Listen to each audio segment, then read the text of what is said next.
Hello friends, you are welcome again on this episode of The Breakthrough Nest, where we uncover, discuss, analyze and share solutions to the ever-growing issues or challenges faced by humanity.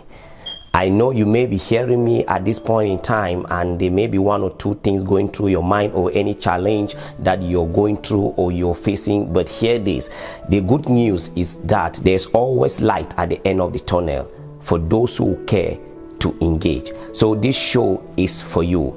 If you mind to break through in life or you desire to break through in life, definitely this episode is for you, and of course this platform is for you. So please, if you haven't subscribed, hit on the subscription button and the notification bell and you will be notified when a new video pops up. Now let's dive deep into the matter of the day. We shall be looking at the topic, not destined to be pitied but to be envied. Not destined to be pitied but to be envied. You know, it sounds somehow, but you are not destined to be pitied in life, but you are destined to be envied. If you go through scriptures, you realize that even our covenant fathers, beginning from Abraham, Isaac, to Jacob, to Joseph, none of them were being pitied. They were envied, not only by persons, but envied by nations. And that is what God has ordained for us.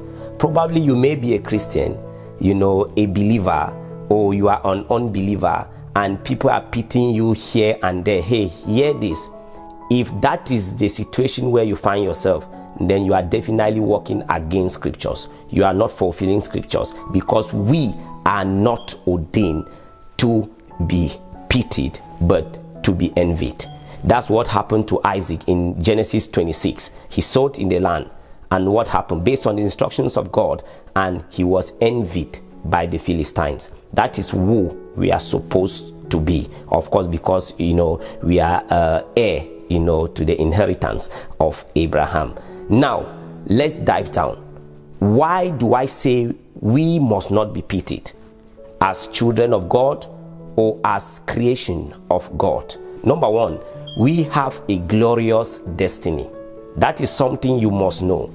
And if you have a glorious destiny, then it means shame is not supposed to be part of your life in any case. Why do we say so? The Bible speaking clearly in the book of Romans chapter 8 verse 30, that moreover whom he did predestinate, them also he called, and whom he called, he also justified, and they that he justified, he also glorified. That means that you are actually ordained, you know, to be walking in glory. That is who you are. So it is important to note this. So if you are finding shame and reproach around you, then that is definitely not you. So I admonish you to retrace your steps and fall back to the desired glory that God has embedded in you. So you are definitely called, you are definitely justified, and you are given a glorious destiny.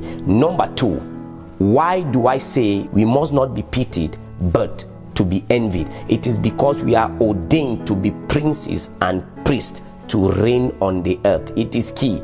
We can't be working as non-entities. No, when people see you, definitely they should see the arrival of a king. Imagine Jesus, you know, walking on the surface of the earth now, and people are like, oh, who is that, and all of that. No, he was a king walking in that dimension. So as a young person out there, please hear me. This is what you should have, you know, at the back of your mind. You are supposed, even in the way you speak, the way you appear, the way, you know, you handle things, they should see some values in you. Revelation chapter 5 verse 9 to 10, it says that clearly, that we are ordained, you know, to be prince and kings, to reign on the earth. And if you are ordained to be prince and a king, can you find a prince and a king walking carelessly on the street? Definitely no. Can you find a prince and a king, you know, begging on the street? No. Do you find princes and kings actually, you know, depending on others to survive? No. No, not at all. You can't imagine the King of England seeking for help, around the community and all of that, or probably the prince himself trying to seek for help around the streets and all of that. Or you just see them walking tattered, just walking carelessly. They have nothing doing. They just portray signs of laziness and all of that. No, when you see them, you actually see the royalty in them. You and I are actually ordained for royalty. That's why I said you are not supposed to be pitied, but you are supposed to be envied. Number 3, why do we say you are supposed to be envied and not to be pitied? It is because we are created to command or to do exploits. This is very key. You are not created a non-entity. You are not created to, dwell in lack and want or to dwell in stagnation. No. Young folks, hear me. You have a destiny that is ordained to command exploit. It is very key. What do we mean by commanding exploit? It means that you are breaking grounds. You are doing things that are influential, both beneficial to you and the society at large. And that is why the Bible speaking in the book of Daniel, chapter 11, verse 32, and it said that as such as do wickedly against the covenant shall he corrupt by flatteries. But the people that do know their God shall command exploit. It is key. That is Daniel chapter 11 verse 32. But hey, hear this. There is a clause to it. If God is out of it, you cannot command exploit. Interestingly, nowadays, many people want to break through in life. Many people want to command exploits. They want to be at the top, keeping God aside. It is practically impossible. That is why that scripture says, they that do know their God shall command exploits. The question to you is, are you engaging God in the right way so as to command exploits?